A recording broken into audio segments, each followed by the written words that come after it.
दो चीज का ध्यान रखिए, मेरे साथ अक्सर ऐसा ही कुछ होता है। चलिए देखिए, सर्कुलर मोशन से पहले हम लोग पढ़ेंगे रेक्टिलिनियर मोशन। रेक्टिलिनियर मोशन मतलब स्ट्रेट लाइन मोशन, जिसको हम लोग सिंपली स्ट्रेट लाइन मोशन रखते हैं, यानी कि मोशन पार्टिकल करेगा तो स्ट्रेट पाथ पे करेगा। तो स्ट्रेट लाइन मोशन हो गया। एक कार है, बहुत बढ़िया से धूमधाम से चल रहा है v स्पीड से, ठीक है।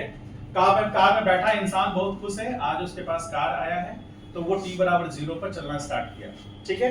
इसका पोजीशन बहुत इंपॉर्टेंट है। क्यों? क्योंकि पोजीशन से ही चेंज होने से हम कहेंगे कि बॉडी मोशन कर रहा है। बॉडी मोशन कैसे करेगा? पोजीशन के चेंज होने से। इसका इनिशियल पोजीशन x1 है, कहां से? रेफरेंस पॉइंट से। ध्यान से समझिएगा, ये सारे पैरामीटर्स को आपको इंक्लूड करना है। ये सारे पैरामीटर्स मिलकर अरेंज होकर एक कॉन्सेप्ट बनेगा। ऐसे नहीं अपने मन से पार्टिकल सर्कुलर पाथ पे घुमा तो सर्कुलर मोशन हो गया, ऐसे कैसे? जलेबी जो तिरछा घुमा वो जलेबी हो गया। वाह। आइए देखिए, x1 इनिशियल पोजीशन पे है कब? जब t बराबर 0 पर है। बहुत ध्यान से समझिएगा, हर पॉइंट में मीनिंग है उसका, समझ गए? पुष्कर ध्यान दे रहे हो ना? कल पूछ लेंगे, ठीक है। तो x1 इनिशियल पोजीशन है, ठीक है, और t बराबर 0 टाइम पर। तो ये कार बहुत धूमधाम से आगे चलने लगा, तो v मत मानिए, क्योंकि t बराबर 0 है तो u मान लीजिए।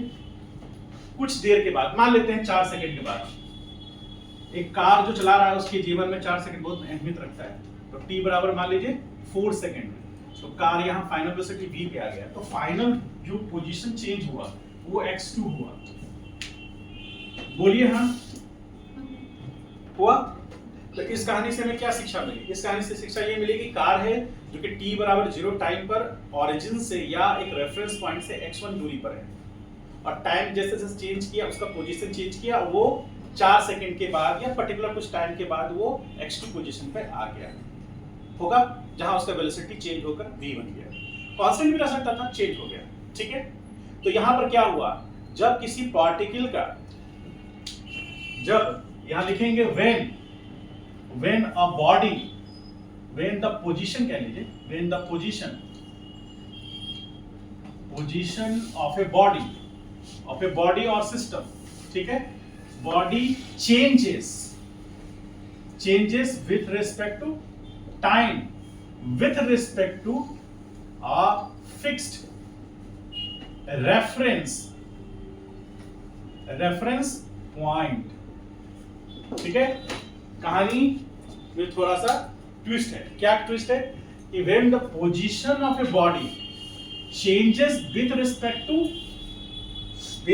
to time, with respect to a fixed reference point, मतलब पार्टिकल का पोजीशन चेंज करेगा रेफरेंस पॉइंट के रिस्पेक्ट में भी, टाइम के रिस्पेक्ट में।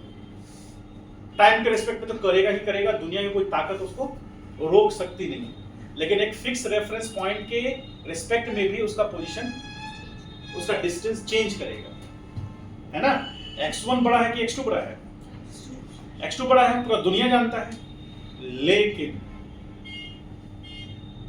ऐसे मोशन को हम लोग रेक्टिलिनियर मोशन कहेंगे या स्ट्रेट लाइन मोशन कहेंगे।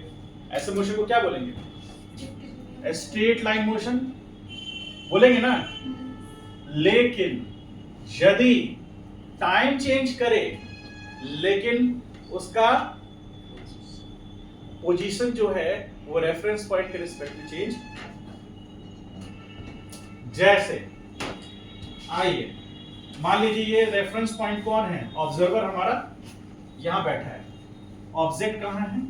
ए पोजीशन पर, और इधर चलना स्टार्ट किया u इनिशियल वेलोसिटी से t बराबर 0 पर। उसका डिस्टेंस कितना है? इसको x1 मान लीजिए, वहां भी x1 माने थे, x1 मान लीजिए। अब मान लीजिए वो यहां आ गया, इस डायरेक्शन में उसके पास वेलोसिटी है, ठीक है, यहां आ गया, v आ गया, तो ये डिस्टेंस कितना होगा? x1 होगा या x2 होगा? x2।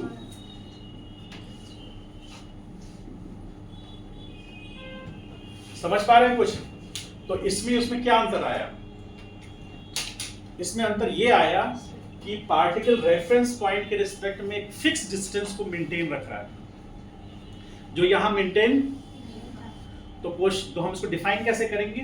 When the position of a particle changes with respect to time and it has fixed value with respect to a fixed reference point, then motion of the particle is known as circular motion. क्यों? क्योंकि particle का position change हो रहा है लेकिन distance उसका reference point से same है। आप बोलिएगा सर यहाँ पहुंच जाने पर क्या होगा? ये सी पोजीशन है, मान लीजिए वेलोसिटी यहाँ है, तो ये दूरी कितना होगा? ये दूरी r होगा क्या? यदि पार्टिकल इस पोजीशन पे आ गया, इस डायरेक्शन में उसके पास वेलोसिटी है, तो ये दूरी क्या r होगा क्या? यदि पार्टिकल इस पोजीशन पे है और इधर मोशन हो रहा है उसका, तो ये दूरी क्या r होगा क्या? मान लेते हैं, चलिए ठीक होगा ये। यानी पार्टिकल का डिस्टेंस चेंज हुआ, पोजीशन चेंज हुआ, लेकिन डिस्टेंस चेंज हुआ। तो डिस्टेंस चेंज नहीं हुआ, रेफरेंस पॉइंट से फिक्स डिस्टेंस पर है, लेकिन टाइम के साथ यहां तो डिस्टेंस चेंज कर गया ना, तो यहां तो फिक्स हुआ नहीं, x1 x2 के बराबर है नहीं, लेकिन यहाँ x1 x2 के बराबर है, होगा ऐसा। तो इसलिए ऐसे मोशन को हम क्या बोलेंगे? तो यहाँ टाइम के साथ पार्टिकल का पोजीशन तो चेंज कर रहा है, लेकिन रेफरेंस पॉइंट से उसका डिस्टेंस क्या है? फिक्स है। तो ऐसे मोशन को हम कैसा मोशन बोलेंगे? तो यहाँ लिखेंगे when the distance of a body from a reference point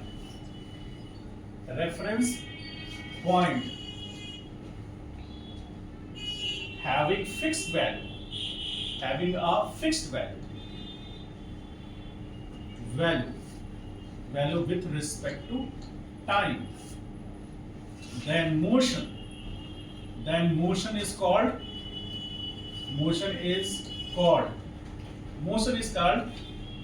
circular, बोलिए, मोशन। एंड अब दो तीन पॉइंट जोड़ेंगे इसमें, and the fixed reference point is known as, बोलिए, known as center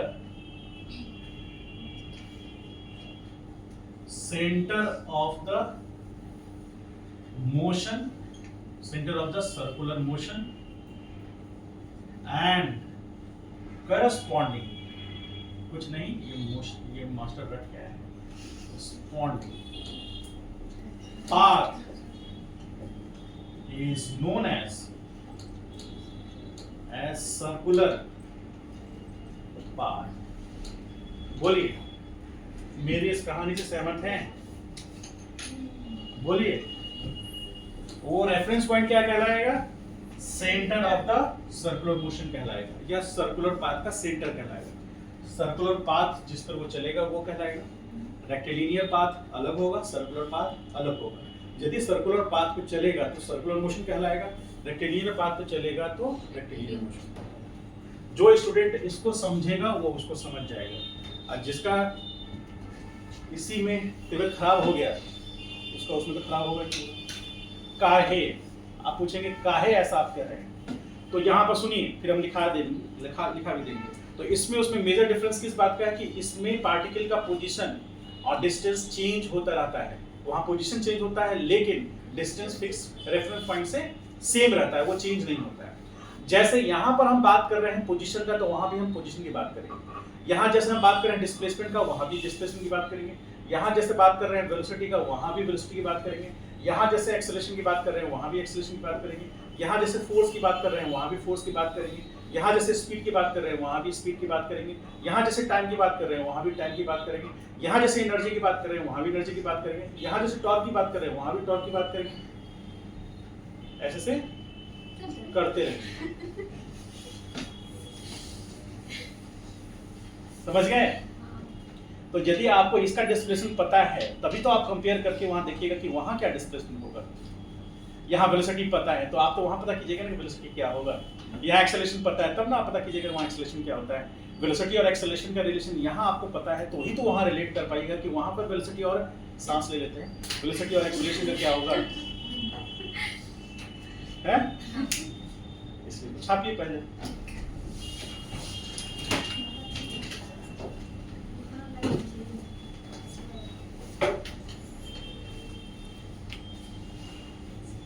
नहीं करेंगे तो फिर आपको दिक्कत आएगी।